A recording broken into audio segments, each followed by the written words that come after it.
पद्यपाठ खोद आणखी थोडेसे कवयित्री आसावरी काकडे या कवितेचा काव्य प्रकार आहे मुक्त छंद. ही कविता मुक्त छंदामधील आहे आणि महत्वाचं म्हणजे ही अष्टाक्षरी कविता आहे. याचा अर्थ काय तर कवितेच्या प्रत्येक चरणात 8 अक्षराची रचना केलेली आहे. तुम्ही जर या प्रत्येक ओळीतील अक्षरांची संख्या मोजली तर ती 8 भरते पहा. म्हणून ही कविता अष्टाक्षरी रचनेमध्ये मोडते. हे त्या दृष्टीने एक वेगळं वैशिष्ट्य या कवितेचं आपण लक्षात घ्यायचं आहे. या कवितेचा गाभा घटक कोणता आहे तर पर्यावरण संरक्षण, त्याचप्रमाणे सामाजिक अडसरांचं निर्मूलन. ही 2 गाभा घटक लक्षात घेऊन ही कविता तुमच्या समोर ठेवलेली आहे. या कवितेतून कोणतं मूल्य रुजवले जातात तर ती म्हणजे संवेदनशीलता आणि श्रमप्रतिष्ठा. हे 2 मूल्य या कवितेतून आपल्यावर रुजवले जात आहेत. ही कविता आपल्याला काय जीवन कौशल्य शिकवते तर स्वची जाणीव म्हणजे स्वतःला ओळखा, स्वतःच्या क्षमता ओळखा. त्याचप्रमाणे सर्जनशील विचार म्हणजे नवविचारांचा तुम्ही पुरस्कार केला पाहिजे आणि समस्या निराकरण. जीवनामध्ये अनेक छोट्या मोठ्या समस्या येतात, त्याचं निराकरण आपल्याला करता आलं पाहिजे. अशी ही 3 जीवन कौशल्य ही कविता आपल्याला शिकवते. हे आपण इथं लक्षात घ्यायचं आहे. या कवितेतील स्थायी भाव कोणता आहे तो म्हणजे आनंद, पराक्रम आणि कष्ट. जीवनामध्ये कष्टाला, श्रमाला, प्रयत्नाला खूप महत्व आहे. हा भाव प्रामुख्यानं या ठिकाणी आपल्यामध्ये रुजवण्याचा प्रयत्न कवयित्रीनं केलेला आहे. आणि या कवितेचा विषय आहे सामाजिक जाणीव करून देणं. हा भाग इथं एक आपण लक्षात घेणं गरजेचं आहे. आता ही कविता सुरू करण्यापूर्वी मी तुमच्या समोर काही सुवचन, काही उक्ती मी तुमच्या समोर ठेवणार आहे आणि मग त्यातून कोणता विचार मांडला गेला आहे तो तुम्ही इथं लक्षात घ्यायचा आहे. पहा, तर पहिलं सुवचन किंवा तुकोबांची एक रचना मी तुमच्या समोर सांगतोय. यापूर्वी देखील मी सांगितलेली आहे. ती म्हणजे असाध्य ते साध्य करिता सायास कारण अभ्यास तुका म्हणे. या रचनेचा, या अभंगाचा सरळ एका ओळीमध्ये अर्थ असा आहे की असाध्य म्हणजे अशक्य गोष्टी सततच्या प्रयत्नानं, सततच्या अभ्यासानं, सततच्या सरावानं तुम्ही साध्य करू शकता किंवा तुम्हाला त्या साध्य होतात, तुम्हाला त्या शक्य होतात. हाच भाव या तुकोबांच्या रचनेमध्ये मांडला गेलेला आहे. त्यानंतर अनेक आपण सुवचन ऐकत असतो, त्यामध्ये नेमका काय भावार्थ सामावलाय तो आपण इथं लक्षात घेणं गरजेचं आहे. पहा काय सुवचन आहे, यत्न तो जाणावा म्हणजे सतत प्रयत्नाची जाणीव आपण जीवन जगताना ठेवली पाहिजे. किंवा प्रयत्नांती परमेश्वर म्हणजे सततच्या प्रयत्नानं परमेश्वर देखील आपल्याला प्राप्त होऊ शकतो. म्हणजे एवढं महत्व जीवनामध्ये प्रयत्नाचं आहे, सरावाचा आहे, कष्टाचा आहे, हे आपण इथं लक्षात घ्यायचंय. किंवा केल्याने होत आहे रे आधी केलीची पाहिजे. इथं देखील प्रयत्नवाद किती महत्वाचा आहे हा भाग या सुवचनामध्ये मांडला गेलेला आहे. किंवा प्रयत्न वाळूचे कण रगडिता तेल हे गळे. हे लक्षात घ्या. तुम्ही जर प्रयत्न सातत्यानं जर ठेवला तर कोणतीही गोष्ट कठीण नाहीये, अवघड नाहीये. हेच या सुवचनामध्ये सांगण्याचा प्रयत्न केलेला आहे. म्हणजे या सर्व सुवचनातून कोणता विचार मांडला गेलाय तो हाच की प्रयत्न केल्यानं व सकारात्मक विचार ठेवल्यानं अवघड गोष्टीही आपणास साध्य होऊ शकतात. अभ्यासाच्या म्हणजेच सरावाच्या म्हणजेच प्रयत्नाच्या बळावर मनुष्याची वाटेल ती सर्व प्रकारची कार्यसिद्धी होती किंवा ते कार्य पूर्णत्वाला जाते. पहा, विश्वामित्राने म्हटलेलं आहे. काय सुभाषित आहे ती नीट लक्षात घ्या. उद्यमेन हि सिद्धंती कार्यानि न मनोरथेहा नहि सुप्तस्य सिंहस्य प्रविशन्ति मुखे मृगाः. इथं या सुभाषितामध्ये पहिला शब्द आला उद्यमेन. उद्यमेन म्हणजे उद्योग, प्रयत्न. पहा या सुभाषितामध्ये काय अर्थ सामावलेला आहे. याचा अर्थ सर्व कार्य उद्योगाने म्हणजे तुमच्या सततच्या प्रयत्नाने, तुमच्यातल्या पुरुषार्थाने ते सिद्धीला जातात, म्हणजे पूर्णत्वाला जातात. केवळ मनानं चिंतन करीत बसल्यानं कार्यसिद्धी होत नाही किंवा तुमचं काम पूर्ण होऊ शकत नाही, हे आपण या ठिकाणी लक्षात घ्यायचंय. आणि मग या सुभाषितामध्ये एक उदाहरण दिलंय. पहा काय उदाहरण दिलंय. पहा ती ओळ फक्त सुभाषितातली मी इथं पुन्हा वाचतो आणि मग तुमच्या लक्षात येईल. नाही सुप्तस्य सिंहस्य प्रविशन्ति मुखे मृगाः. काय उदाहरण दिलंय.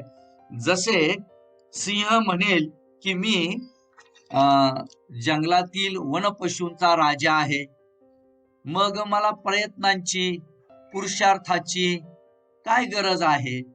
म्हणून तो झोपून राहिला तर हरिण त्याच्या तोंडात म्हणजे त्याचं भक्ष्य त्याच्या तोंडात आपण होऊन येऊन पडतील काय, तर अजिबात नाही. अंतहा म्हणजे शेवटी प्रयत्न हा श्रेष्ठ आहे, हे लक्षात घ्या. कोणतीही गोष्ट प्रयत्नपूर्वक सातत्यानं व निष्ठेनं केल्यास इच्छित साध्य करता येते, हे पटवून सांगताना संत तुकाराम महाराजांचं देखील एक सुंदर असा अभंग आहे. पहा तोही तुम्ही लक्षात घ्या.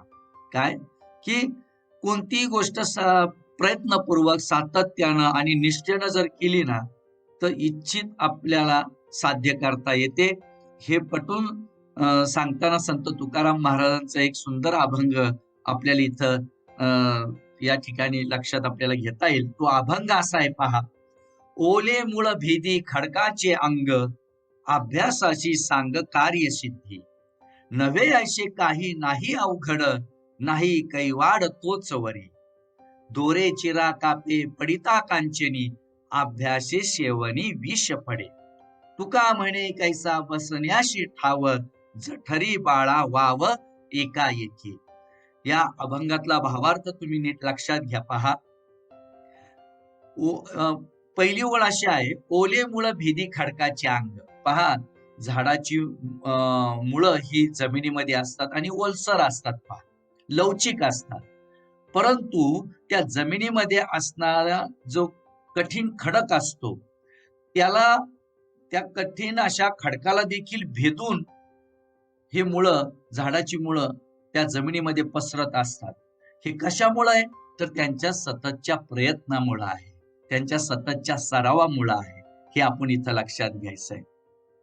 म्हणून अभ्यासी सांग कार्यसिद्धी म्हणजे तुमच्या प्रयत्नानं, तुमच्या सरावानं तुम्ही तुमची कार्यसिद्धी करू शकता, तुमचं कार्य तुम्ही पूर्णत्वाला घेऊन जाऊ शकता. नव्हे असे काही नाही अवघड, काही त्याच्यामध्ये अवघड नाही, फक्त तुमचा प्रयत्न हा प्रामाणिक असला पाहिजे, हेच या ठिकाणी तुकोबांनी सांगण्याचा प्रयत्न केलेला आहे, हे लक्षात घ्या. त्यांनी अजून काही उदाहरणं दिले. पहा दोरे चिरा कापे पडिता कांचनी. चिरा म्हणजे दगड, कांचिनी म्हणजे भेग रेग, हे लक्षात घ्या. पूर्वी विहिरीमधनं असं मोठेनं पाणी काढलं जायचं. पहा हे लक्षात घ्या. वीज पंप नव्हते वगैरे या गोष्टी नव्हत्या, त्यावेळेस विहिरीमधनं मोठेनं पाणी काढलं जायचं. आता ते कालबाह्य झाले, ते आता पाहायला देखील मिळत नाही. परंतु त्या मोठेला एक दोरा म्हणा, त्याला ते दाव म्हणा, त्या ठिकाणी बांधलेलं असायचं आणि त्या मोठ्यातलं पाणी त्या थळग्यामध्ये येऊन पडायचं. ते थळग असं दगडाचं असायचं आणि मग मोठ विहिरीत जाते, पुन्हा वरती येते, पुन्हा खाली जाते, पुन्हा वर येते. दोरा जो आहे, ते दाव जे आहे ते दगडाला सातत्यानं घासतं. पहा हे लक्षात घ्या. आणि मग तो कठीण अशा दगडाला देखील तो दोरा सततच्या अशा प्रयत्नानं तिथं घासल्या गेल्यामुळं तो दगडाला देखील भेग पाडतो, रेग पाडतो, हे आपण इथं लक्षात घ्यायचं. इथं देखील तो प्रयत्नवादच आहे, हे आपण इथं लक्षात घ्यायचंय. त्यांनी असं एक उदाहरण दिलंय पुढचं, अभ्यासी शेवणे विष पडे. हा, तुम्ही जर रोज थोडं थोडं जर विष घेण्याचा सराव असेल ना तुमचा, तर विष तुम्हाला ते विष देखील तुम्हाला पचनी पडतं, असं तुकोबांनी या ठिकाणी म्हटलेलं आहे. अजून एक उदाहरण खूप महत्वाचं त्यांनी इथं दिलेलं आहे त्यांच्या अभंगामध्ये, प्रयत्नवाद पटवून देत असताना. तुका म्हणे कैसा बसण्याशी ठाव, जठरी बाळा वाव एकाएकी. पहा, एक लक्षात घ्या, इथं जठर म्हणजे इथं अर्थ घ्यायचा गर्भाशय, हा, वाव म्हणजे जागा, आणि एकाएकी म्हणजे सहज, हळूहळू. हे लक्षात घ्या, आपोआप. या ठिकाणी तुकोबा या ठिकाणी सांगतात किंवा संत तुकाराम सांगतात की आईच्या उदरात बाळ सहजपणे आपल्या प्रयत्नानं तिथं वाव म्हणजे जागा म्हणजे अवसर म्हणजे अवकाश प्राप्त करतं. हे ते स्वतःच्या प्रयत्नानं तिथली जागा त्या ठिकाणी प्राप्त करतं. म्हणजे इतका मोठा म्हणजे प्रयत्नवाद हा भाग जीवनामध्ये किती महत्वाचा आहे, हेच तुकोबांनी या अभंग रचनेमध्ये सांगण्याचा प्रयत्न केलेला आहे. म्हणजे या सर्व गोष्टीवरून आपल्याला एकच लक्षात येते की प्रयत्नांच्या समिधा म्हणजे प्रयत्नांची आहुती अर्पण केल्याशिवाय आपलं जीवन यज्ञ फुलू शकत नाही. तुम्हाला जर तुमचं जीवन चांगलं फुलवायचं असेल, चांगलं करायचं असेल, तर तुम्ही जीवनामध्ये कधीही प्रयत्न सोडायचे नाहीत. प्रयत्नानं अशक्य गोष्टही शक्य होऊ शकते. तुम्ही पहा ना, तुम्ही आपण आपल्या अभ्यासक्रमामधलं गोष्ट अरुणिमाची पहा. तिच्यामध्ये प्रयत्न होता, जिद्द होती. तिने प्रयत्नवाद जोपासल्यामुळेच तिने एव्हरेस्ट शिखर सर केलं, हे आपण त्या पाठामध्ये पाहिलेलं आहे. हेच आपल्याला जीवनातील प्रयत्नवादाचे व सकारात्मक विचाराचं महत्व कवयित्री आसावरी काकडे यांनी खोद आणखी थोडेसे या काव्यरचनेतून इथं मांडण्याचा प्रयत्न केलेला आहे, आणि ते आपण इथं लक्षात घेणार आहोत. आता कवयित्री आसावरी काकडे यांचा थोडक्यात परिचय आपण इथं लक्षात घेऊ. आसावरी काकडे यांचा जन्म 23 जानेवारी 1950 सालचा आहे. या एक मराठी हिंदी कवयित्री आणि गद्य लेखिका म्हणून त्या प्रसिद्ध आहेत. त्यांनी बीकॉम नंतर म्हणजे बीकॉम या पदवीनंतर मराठी आणि तत्वज्ञान या 2 विषयात MA केलं. आसावरी काकडे यांच्या स्वरचित कवितांशिवाय त्यांनी डॉक्टर विश्वनाथ प्रसाद तिवारी यांच्या निवडक हिंदी कवितांचा तरीही काही बाकी राहील 2014 साली या कवितांचा त्यांनी अनुवाद केलेला आहे. दीप्ती नवल यांच्या लम्हा लम्हा या हिंदी कविता संग्रहाचा त्याच नावाचा अनुवाद 2014 मध्ये त्यांनी केलेला आहे. डॉक्टर चंद्रप्रकाश देवल यांच्या बोलो माधवी या हिंदी कविता संग्रहाचा बोल माधवी या नावाचा अनुवाद त्यांनी 2004 साली केलेला आहे. त्यांचे अनुमनु शिरू 1993, ऋतुचक्र 2011, टिकटॉक ट्रिंग 1992, भिंगोऱ्या भिंग 2008 हे त्यांचे बाल कविता संग्रह प्रसिद्ध आहेत. मी त्या कविता संग्रहांची नावं सांगितली आणि कोणत्या साली ती प्रसिद्ध झाले हे पण सांगितलेलं आहे.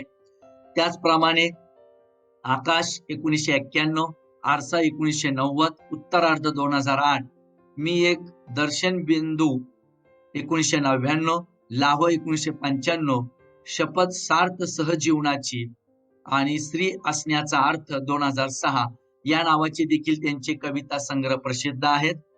त्यांना अनेक पुरस्कार अनेक सन्मान त्यांना मिळालेले आहेत. ते कोणकोणते तर ते थोडक्यात सांगतोय.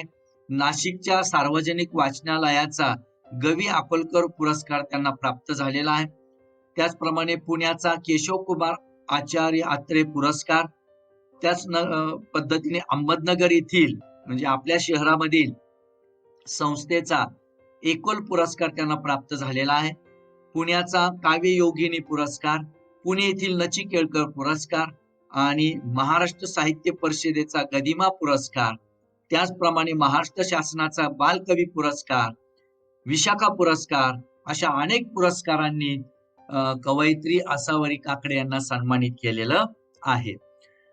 आता या कविते मध्ये आपल्याला नेमकं काय लक्षात घ्यायचे ते आपण थोडक्यात पहा. सुरुवातीला पाहिलेलंच आहे पूर्वज्ञानामध्ये, पण आताही आपण त्याकडे आपण लक्ष द्यावं. पहा, आपण पाहिलं आहे की जीवनात प्रयत्न आणि सकारात्मकता यांचं महत्व हे अनन्यसाधारण असं आहे. ध्येय साध्य करताना कोणतंही असू द्या, ध्येय साध्य करताना अतिशय संयमाने, जिद्दीने, आत्मविश्वासाने, चिकाटीने कार्यरत राहावं लागतं. पहा, आपण अरुणिमाच्या आत्मनिवेदनातून या सगळ्या गोष्टी लक्षात घेतलेल्या आहेत. चांगुलपणावर विश्वास ठेवणे आवश्यक असतं. कोणत्याही चांगल्या गोष्टीवर विश्वास ठेवणं आवश्यक असतं. वास्तव जीवन, खरं जीवन आनंदानं स्वीकारावे आणि कोणत्याही भ्रमात आपण राहू नये. उमेदीनं जगण्यासाठी, उत्साहानं जगण्यासाठी आपण नेहमी कष्टाची कास धरावी, श्रमाची कास धरावी. आपण जिथे थांबतो तिथून चिकाटीने आणखी थोडेसेच पुढे गेलं तर यश हे निश्चित मिळतं. म्हणून आणखी थोडेसे हा शब्द चिकाटी, जिद्द, आशावाद या ठिकाणी सूचित करतो. पहा, म्हणजे आणखी थोडेसे या शब्दामधनं कोणता भाव सूचित होतोय की चिकाटी, जिद्द आणि आशावाद हा भाव या ठिकाणी सूचित होतोय. तो आपण या ठिकाणी लक्षात घ्यायचा आहे. आता ही कविता लाहो या कविता संग्रहातून तुम्हाला अभ्यासक्रमासाठी घेतलेली आहे. हे या ठिकाणी खाली दिलेलं आहे, ते आपण इथं लक्षात घ्यायचं आहे. आता आपण काव्य वाचन करू. काव्य वाचन करत असताना पूर्णतः एकाग्रतेनं ती कविता समजून घ्या आणि काव्य वाचनातून जवळजवळ 50% कविता कधी कधी आपल्याला समजूनही जाते. त्याकडे एकाग्रता करा.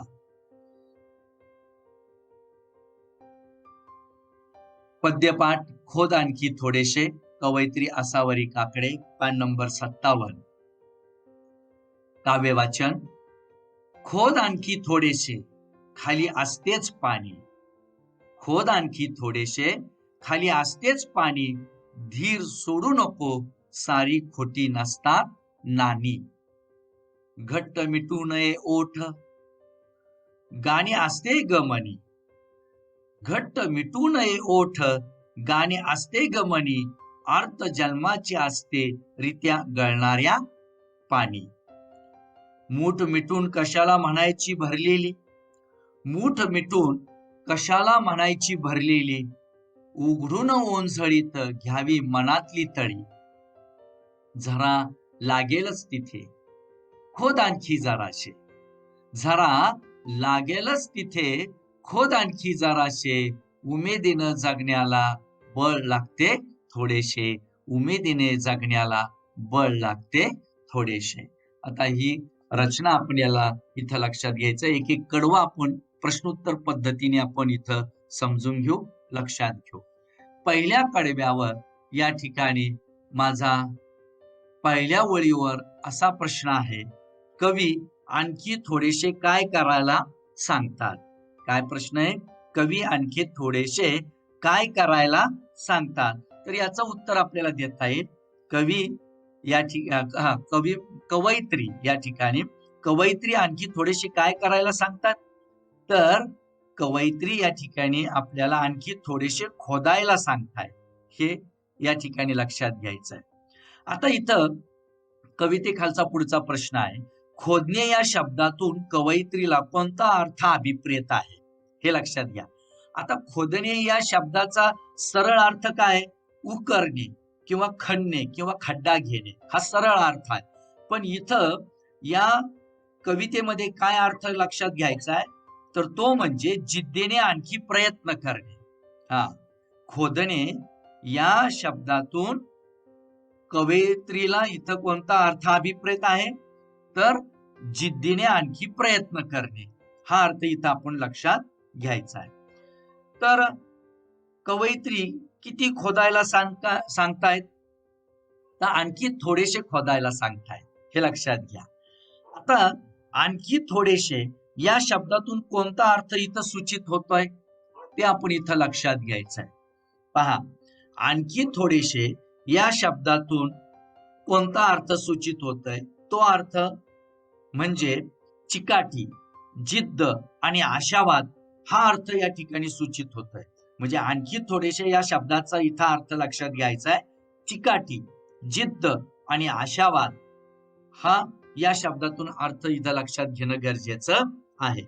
पुढचा प्रश्न असा आहे, अशी चिकाटी, जिद्द आणि आशावाद ठेवून जर खोदले तर खाली काय असते किंवा खाली काय मिळते?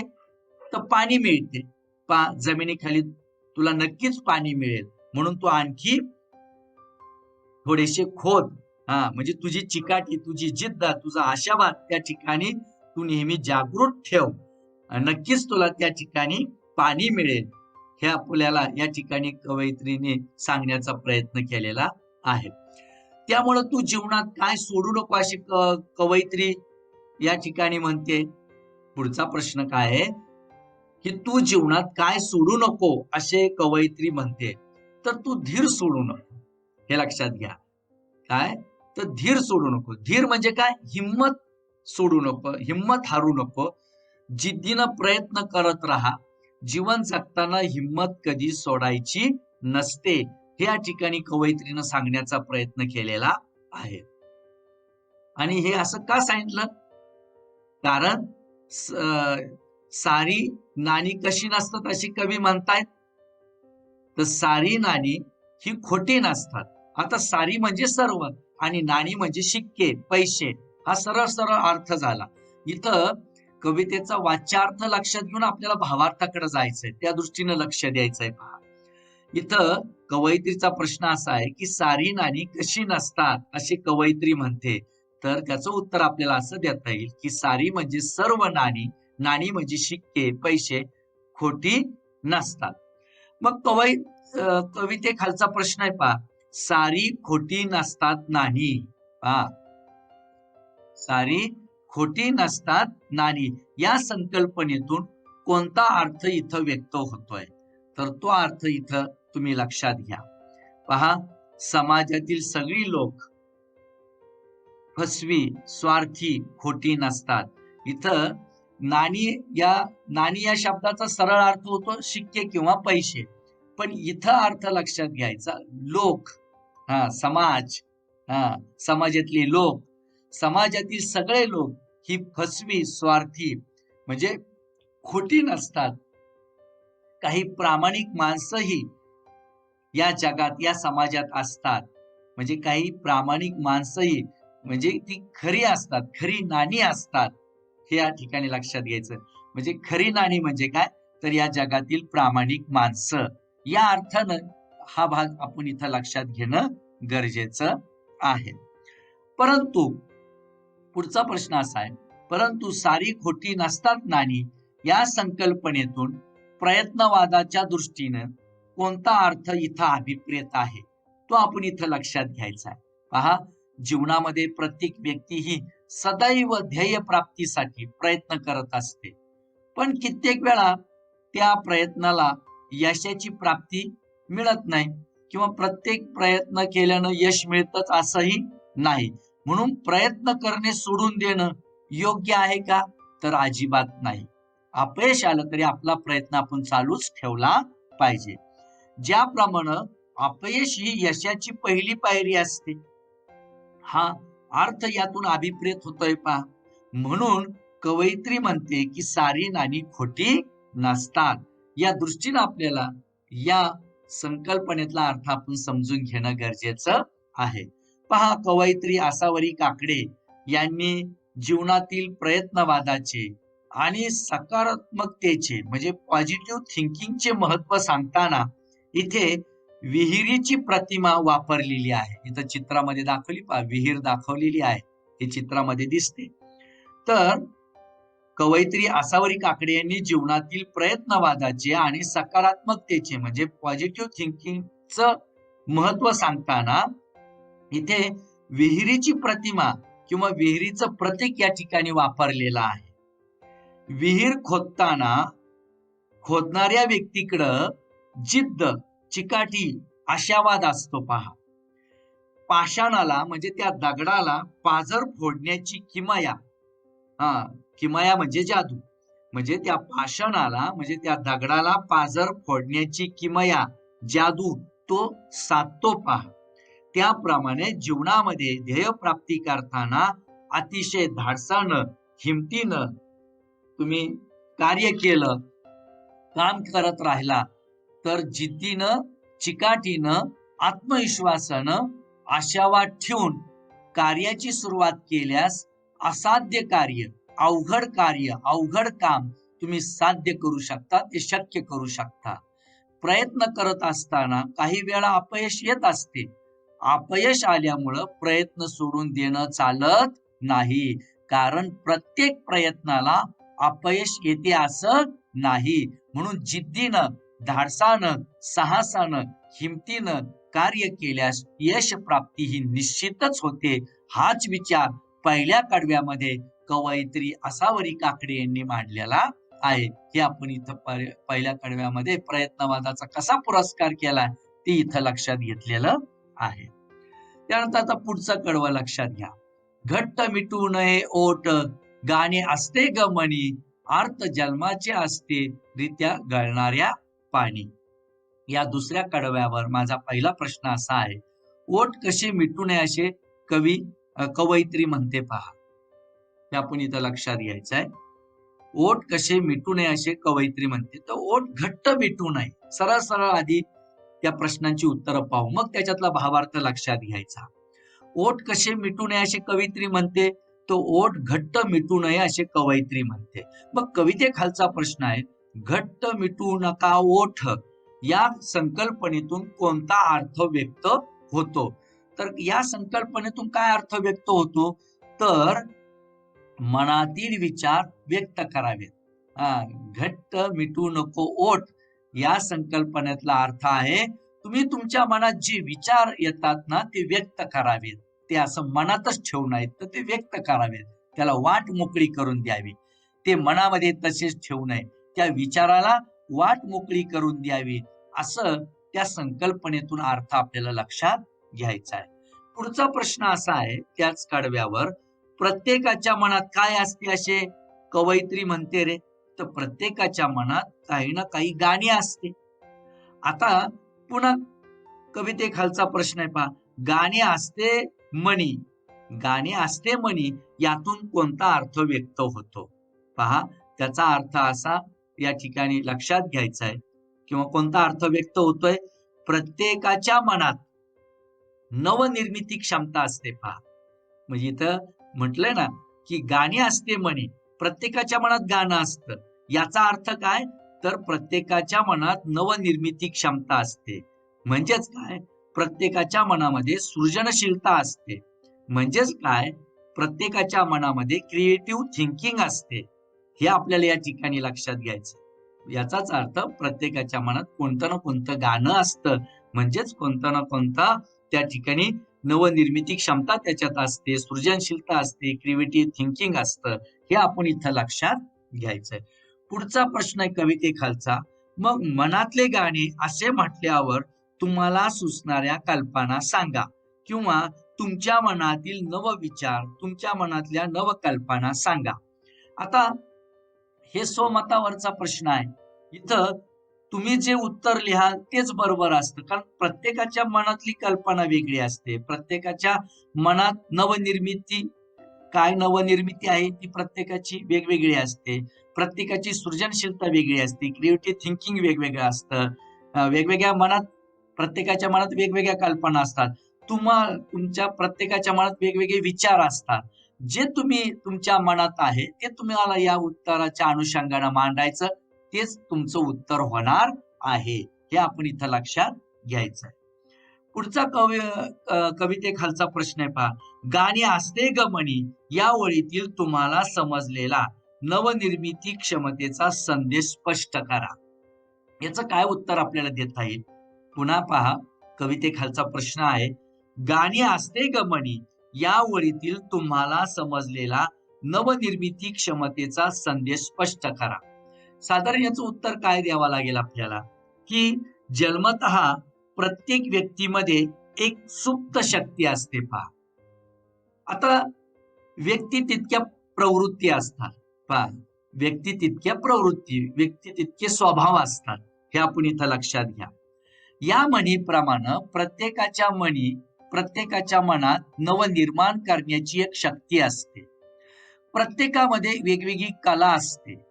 या प्रत्येकाच्या मनातील नवनिर्मिती क्षमतेला कवयित्रीने येथे आवाहन केलेलं आहे, हे लक्षात घ्यायचंय. आपल्या मनातील नवविचार, आपल्या मनातील नवकल्पना, कला, निर्मिती यांना अभिव्यक्त करण्यासाठी आपण वाट मोकळी करून देणं गरजेचं आहे. त्याचं प्रकटीकरण करणं गरजेचं आहे. नाविन्यता हा प्रत्येक व्यक्तीचा स्थायी भाव आहे. प्रत्येकामध्ये काहीतरी नाविन्य असतंच पहा. नवीन कल्पना असतातच. आणि म्हणून नाविन्यता हा प्रत्येक व्यक्तीचा स्थायी भाव आहे. प्रत्येक व्यक्तीत इतर व्यक्तीपेक्षा नवे काही करण्याची क्षमता असते. कोणीच कोणासारखं नसतं, हे आपण लक्षात घ्या. अशा आपल्यातल्या नवनिर्मिती क्षमतेचा शोध आपणच घ्यायचा असतो. स्वची जाणीव, स्वतःला ओळखा. हे जीवन कौशल्य इथं आलंय पहा. अशा आपल्यातल्या नवनिर्मिती क्षमतेचा शोध आपणच घ्यायचा असतो. या नवनिर्मितीला आपण स्वतःच आपलं व्यासपीठ तयार करायचं असतं आणि ते व्यासपीठ तयार करणं खूप महत्वाचं असतं. आपणच आपल्या क्षमतेला संधी द्यायची असते, हे आपण इथं लक्षात घ्यायचंय. आपल्यात मग्न होऊन ते गाणे, ते नवविचार, त्या कल्पना अनुभवणं हे खऱ्या अर्थानं जीवनाचं सार्थक आहे. मग आपलं जीवन मग कसं होऊन जाईल? आनंदाचे डोही आनंद तरंग अशा पद्धतीने होऊन जाईल. हा संदेश या काव्यपंक्तीतून कवयित्रीनं आपल्याला देण्याचा प्रयत्न केलेला आहे. ते आपण इथं लक्षात घेतलंय किंवा त्या प्रश्नाच्या अनुषंगानं या ठिकाणी अशा पद्धतीने आपल्याला या उत्तराला सामोरं जाता येणं गरजेचं आहे. पुढचा प्रश्न असा आहे, रित्या गळणाऱ्या पानात काय दडलेले असते? तर रित्या गळणाऱ्या पानामध्ये आर्त दडलेले असतं. आर्त जन्माचे या ठिकाणी दडलेलं असतं. आता आर्त म्हणजे काय? आर्त या शब्दाचा अर्थ आहे आर्तता, व्याकुळता, वेदना, तळमळ. आणि जन्मांचे म्हणजे जन्मभराची, म्हणजे जन्मभराची त्याच्यामध्ये त्या रित्या म्हणजे रित्या गळणाऱ्या पानात, जे झाडाचं पान पहा, आपल्याला माहितीये जेव्हा पानगळती सुरू होते तेव्हा झाडाचं पान आपोआप त्या ठिकाणी गळून जमिनीवर पडतं. अशा गळणाऱ्या पानात त्या ठिकाणी काय दडलेलं असतं? तर आर्त जन्माचे दडलेले असतं. आर्त म्हणजे आर्तता, व्याकुळता, वेदना, तळमळ आणि जन्माची म्हणजे जन्मभराची. याचा अर्थ रित्या म्हणजे रिकाम्या, ओसाड गळणाऱ्या झाडांच्या पानात जन्मभराची आर्तता, व्याकुळता, वेदना, तळमळ दडलेली असते. ते झाडाचं पान गळताना दुःख करत नाही पहा. त्याला काही दुःख होत नाही, खंत व्यक्त करत नाही. ते झाडाचं पान झाडावरून खाली पडताना, गळताना दुःख करत नाही. पुन्हा पालवी फुटेल या आशेवरती गळून पडतं पहा. आपल्याला माहित आहे हे निसर्गातलं चक्र आहे. पानगळती संपली की पुन्हा त्या झाडाला नवी पालवी फुटते. तसा हा भाग आपण इथं लक्षात घेणं गरजेचं आहे. मग कवितेखालचा प्रश्न आहे पहा. मग तुमच्या अधिक लक्षात येईल याच्यातला भाव. काय प्रश्न आहे कवितेखालचा? अर्थ जन्माचे असते, रित्या गळणाऱ्या पाणी या ओळींमधील अर्थ तुमच्या भाषेत स्पष्ट करा. असा प्रश्न तुमच्या कवितेखाली आलेला आहे. मग याचं उत्तर काय देता येईल पहा. हे दुसरं कडवं लक्षात घेता की घट्ट ओठ मिटून दुःख सोसत कधी बसायचं नाही. तुमच्या मनातले विचार तुम्ही मोकळ्यापणानं वेळोवेळी व्यक्त केले पाहिजे. आपल्या प्रत्येकाच्या मनात खोलवर एक गाणं असतं, म्हणजेच एक खोलवर एक नवा विचार असतो, एक नवी कल्पना असते, ती लपलेली असते. ती शोधून आपण काढायला हवं. स्वतःला ओळखा, स्वतःची क्षमता ओळखा, हा भाग इथं लक्षात घ्या. म्हणून प्रत्येकाच्या मनात खोलवर एक गाणं म्हणजे नवविचार, नवीन कल्पना लपलेली असते, ती शोधून आपण काढायला हवं. हे सांगतानाच कवयित्रीनं गळणाऱ्या पानाचे प्रतीक या ठिकाणी वापरलेले आहे. ती प्रतिमा आपल्या समोर ठेवलेली आहे. मग त्यांनी त्या उदाहरणातून, त्या प्रतीकातून काय सांगितलंय, की शिशिर ऋतूमध्ये पानगळ होते, पानझड होते, झाड निष्पर्ण होतं, झाडावर एकही पान राहत नाही. जे पान सुकून रिते होऊन झाडापासून बाजूला होतं, त्या पानात झाडावर असताना सोसलेल्या वेदना असतात. हे जन्माचे आर्त, ही जन्माची व्याकुळता, ती तळमळ, आयुष्यात सोसलेल्या वेदना त्या सुकलेल्या गळणाऱ्या पानात सामावलेल्या असतात. परंतु पुन्हा वसंत ऋतूमध्ये पालवी फुटण्याची उमेद बाळगून त्या ठिकाणी ते असतात. येथे कवयित्रीनं झाडाच्या गळणाऱ्या पानामधून जीवन जगण्याची उमेद या ठिकाणी पुन्हा जागृत केलेली आहे. हा आशावाद या ठिकाणी व्यक्त केलेला आहे. हे आपण इथं लक्षात घ्यायचंय. म्हणजे या दुसऱ्या कडव्यात कवयित्रीनं आपल्या मनातील विचार कोंडून कधीही ठेवायचे नाहीत. मनातील विचार व्यक्त करावेत सातत्यानं. मनातील विचारांना अभिव्यक्त करण्यासाठी आपला मार्ग नेहमी मोकळा करावा. प्रत्येक व्यक्तीमध्ये एक सुप्त शक्ती असते, ती म्हणजे नवनिर्मितीची, सृजनशीलतेची. या गुणांना ध्येय प्राप्तीला आकार देण्यासाठी मुक्त केलं पाहिजे. प्रत्येकाच्या जीवनामध्ये एक तळमळ, एक अर्थात एक व्याकुळता दडलेली असते आणि ती म्हणजे ध्येय गाठण्याची. त्यामुळं आपल्या चांगुलपणावर आपण विश्वास ठेवणं खूप आवश्यक आहे. आपल्यामध्ये असणाऱ्या चांगल्या गोष्टीवर आपण विश्वास ठेवणं हे खूप आवश्यक आहे. हा भाव या ठिकाणी व्यक्त करण्याचा प्रयत्न या दुसऱ्या कडव्यामध्ये कवयित्रीनं केलेला आपल्याला दिसून येतंय. ते आपण इथं लक्षात घेतोय. पुढे पहा, तिसरं कडवं. मूठ मिटून कशाला म्हणायचे भरलेली, उघडून ओंजळीत घ्यावी मनातली तळी. या तिसऱ्या कडव्यावर माझा प्रश्न असा आहे, मूठ मिटून काय म्हणू नये असे कवी म्हणतात, कवयित्री म्हणतात. मूठ मिटून काय म्हणू नये असे कवयित्री म्हणतात. तर मूठ मिटून ती भरलेली आहे असं म्हणू नये असं इथं कवयित्री म्हणते पहा. मग कवितेखालचा प्रश्न आहे, मूठ मिटून कशाला म्हणायची भरलेली, या संकल्पनेतून कोणता अर्थ व्यक्त होतो? तर या संकल्पनेतून काय अर्थ व्यक्त होतो ते नीट लक्षात घ्या.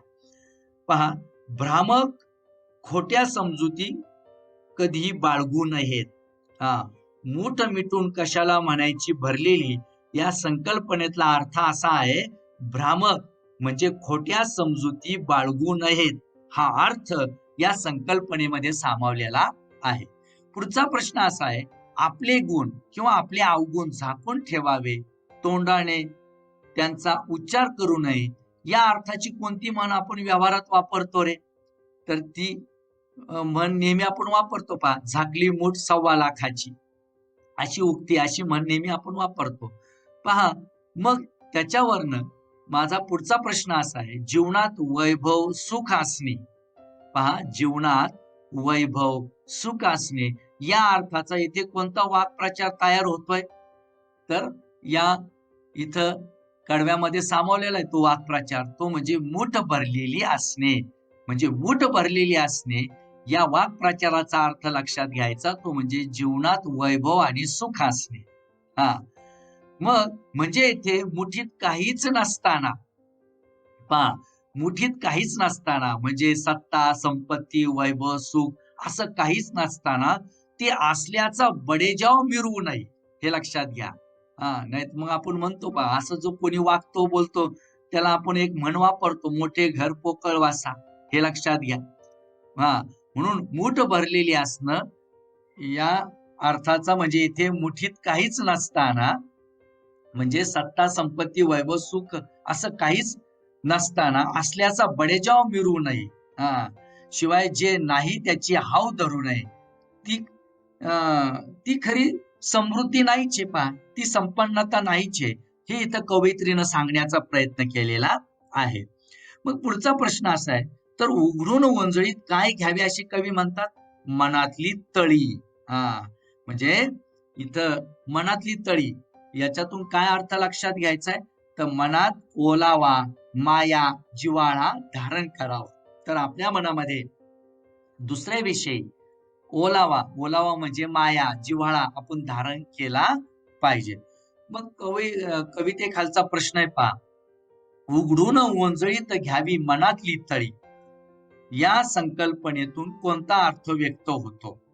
इथं तळी म्हणजे तलाव, व्यापक या अर्थानं इथं लक्षात घ्यायचंय.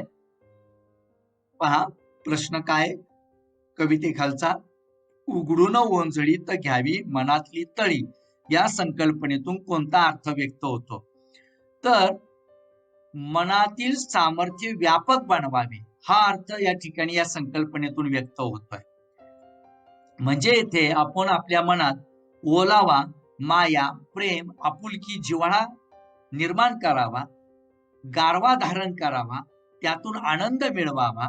तीच खरी मनाची श्रीमंती आहे. तीच खरे आपल्या मनाचं वैभव आणि सुख आहे. त्या दृष्टीनं मनाचं सामर्थ्य आपण व्यापक बनवावं, असं इथं कवयित्रीला सुचवायचं आहे. म्हणजे या तिसऱ्या कडव्यामध्ये नेमकं कवयित्रीला काय सांगायचंय ते थोडक्यात मी पुन्हा सांगतोय, की या तिसऱ्या कडव्यात कवयित्री म्हणते की तुम्ही जीवनामध्ये भ्रामक म्हणजे खोट्या समजुती कधी बाळगायच्या नाहीत. खोट्या भ्रमात राहून बरंच काही मिळाले आहे, या आभासी जगण्याला कधीही आपण जवळ करायचं नाही, किंवा अशा आभासी जगण्याला कधी जवळ करू नका. धन, संपत्ती, वैभव म्हणजेच समृद्धी नाही, तर आपल्या मनात दुसऱ्याविषयी ओलावा, माया, प्रेम, जिव्हाळा, गारवा धारण करावा. त्या दृष्टीनं आपलं मन सामर्थ्यशाली आणि व्यापक बनवावं. माणुसकी निर्माण करावी आपण आपल्यामध्ये. माणसाला माणसासारखं आपण वागवलं पाहिजे. माणुसकी आपण आपल्यामध्ये निर्माण करावी. हीच खरी आपली समृद्धी आहे. हेच खरं आपलं वैभव संपन्न असं जीवन आहे. जीवनात आलेले वास्तव जे काय खरं असेल ते आनंदानं स्वीकारावं. कोणत्या भ्रमात आपण राहू नये.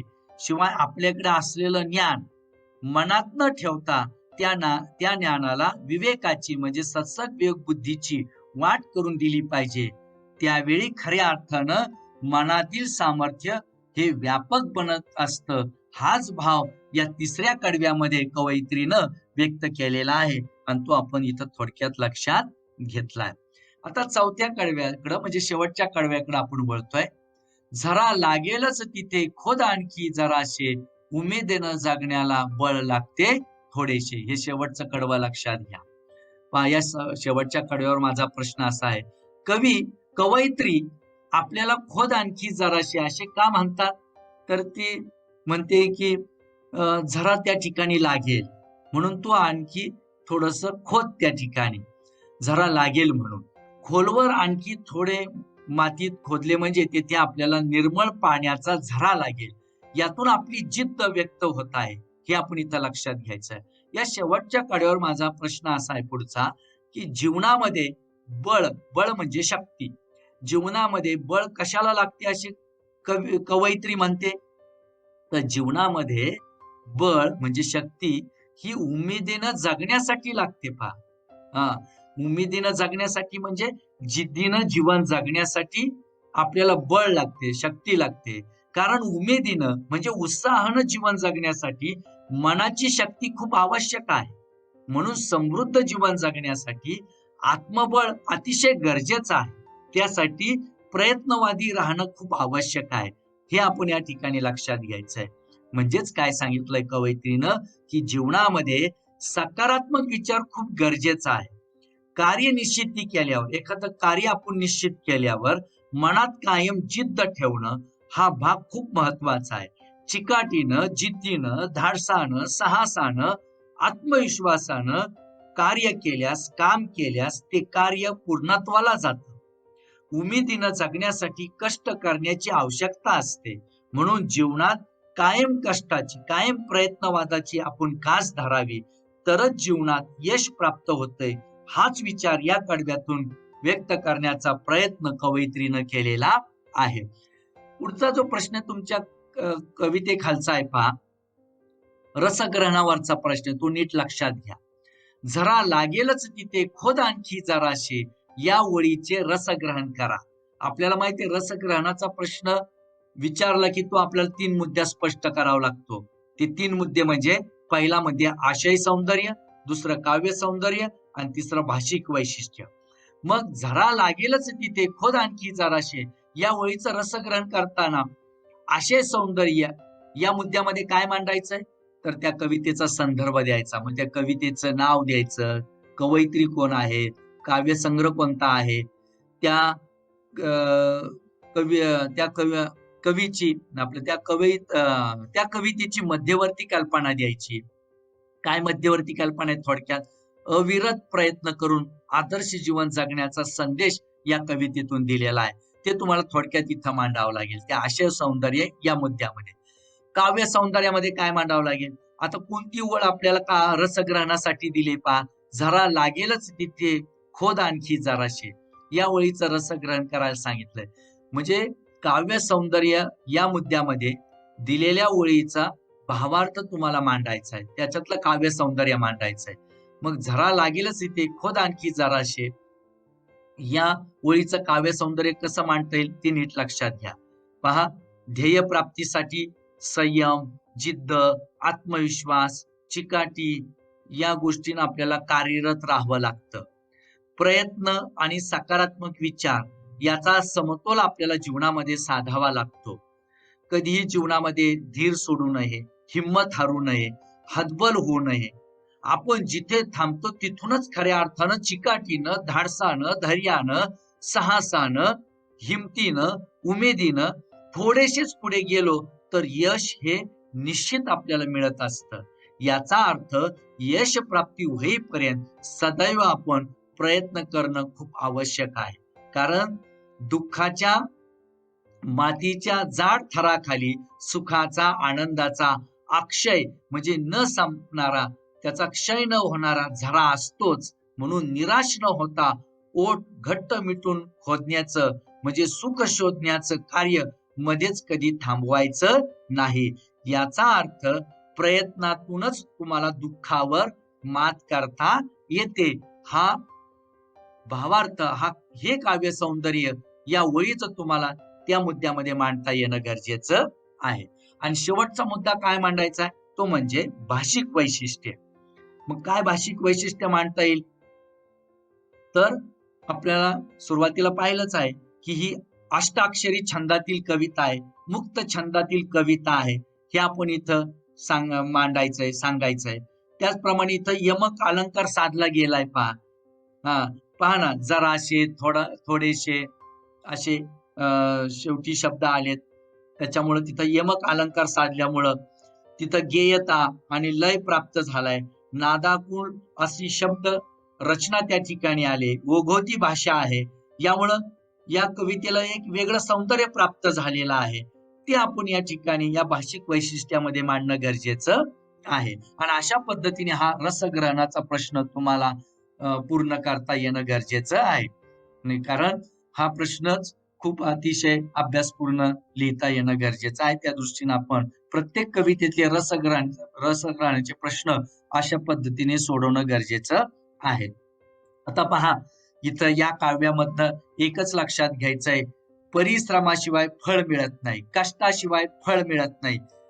या बाबतीत तुम्ही घेतलेला अनुभव देखील इथं मांडू शकता की अशा पद्धतीने मी परिश्रम घेतले, अशा पद्धतीने मी प्रयत्न केले, कष्ट घेतले म्हणून मला हे प्राप्त झालं. असा तुमच्या जीवनातला आतापर्यंत तुम्ही तुमचा अनुभव विशद करू शकता. पहा, जीवनात परिश्रमाला, कष्टाला अत्यंत महत्वाचं स्थान आहे, हे तुम्ही कधी विसरायचं नाही. प्रयत्न केल्याशिवाय ओंजळीत आपल्या काहीच पडत नाही, आपल्या पदरात काहीच पडत नाही. प्रयत्न, कष्ट हाच मानवाचा राजमार्ग आहे. तुम्हाला चांगलं वैभव संपन्न जीवन जगायचं असेल तर प्रयत्न आणि कष्ट याची कास धरा. परिश्रमाशिवाय जीवनाचे नंदनवन कधीच आपलं होऊ शकत नाही. तुमचा एखादा स्वतःचा अनुभव जो काय असेल तो तुम्ही त्याच्यामध्ये विशद करू शकता. या स्वमतावरच्या प्रश्नामध्ये ते उदाहरण तिथं तुम्ही स्पष्ट करू शकता. मग अशी कोणकोणती उदाहरणं आहेत, तर मी काही उदाहरणं तुम्हाला सांगतो की तुम्ही तुमच्या जीवनातले कोणते उदाहरणं तुम्ही कष्ट घेतले आणि त्याचं तुम्हाला यश मिळालं, फळ मिळालं. मग असे कोणती उदाहरणं तुम्ही मांडू शकता, तर तुमचं शिष्यवृत्ती परीक्षेतलं यश असेल, मग ते 5वीचा असेल, 8वीचा असेल किंवा तुम्ही एखाद्या खेळामधलं यश असेल किंवा तुम्ही एखाद्या निबंध किंवा वक्तृत्व स्पर्धेतलं, चित्रकला स्पर्धेतलं एखादं यश मिळवलं असेल, खूप परिश्रमातून, खूप कष्टातून किंवा अ, एखादी संस्था, एखादी कुठली तुम्ही खूप परिश्रमातून तुम्ही उभी केलेली आहे आणि त्याचं तुम्हाला आता खूप त्याचं यश प्राप्ती त्याची साध्य झालेली आहे. अशा अनेक उदाहरणातून तुम्ही परिश्रमाशिवाय फळ मिळत नाही, या बाबतीत तुम्ही घेतलेला अनुभव त्या ठिकाणी तुम्ही विशद करू शकता. या कवितेचा आशय लक्षात घेऊन तुम्ही स्वमतावर या प्रश्नाला सामोरं जाऊ शकता. अशा पद्धतीने ही कविता इथं संपलेली आहे. तुम्हाला ती आकलन झाली असेल, तर त्या कवितेखालचे स्वाध्याय तुम्ही अभ्यासपूर्ण सोडवा.